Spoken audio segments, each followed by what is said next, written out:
بسم اللہ الرحمن الرحیم۔ حدیث شریف میں ہے کہ جو شخص درج ذیل دعا شام کے وقت 3 مرتبہ پڑھ لے وہ صبح تک زہریلی چیزوں سے محفوظ رہے گا، مثلاً بچھو، سانپ وغیرہ کے ضرر سے بإذن اللہ تعالی محفوظ رہے گا۔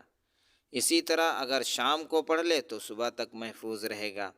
اسی طرح نئی منزل یعنی مقام، شہر، ملک، گاؤں وغیرہ میں داخل ہوتے وقت مندرجہ ذیل دعا پڑھنے والا اس منزل سے نکلنے اور رخصت ہونے تک وہاں کے ہر قسم کی آفات اور ضرر سے محفوظ رہے گا۔ دعا کتنی چھوٹی، ہر نقصان اور زہریلی چیز کے ڈسنے سے حفاظت۔ حضرت ابو ہریرہ رضی اللہ تعالی عنہ روایت کرتے ہیں کہ حضور اکرم صلی اللہ علیہ وسلم نے ارشاد فرمایا، جو صبح و شام درج ذیل دعا پڑھ لے تو اسے کوئی چیز نقصان نہیں پہنچا سکتی۔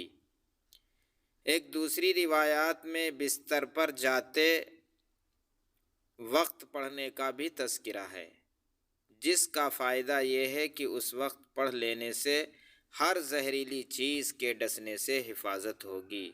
مجمع الزوائد بلکہ ترمذی شریف میں بھی یہ حدیث جو ہے یعنی نقل کی گئی ہے۔ دعا کے الفاظ یہ ہیں، اعوذ بکلمات اللہ التامات من شر ما خلق۔ ترجمہ، میں اللہ کے کامل کلمات کی پناہ پکڑتا ہوں تمام مخلوق کے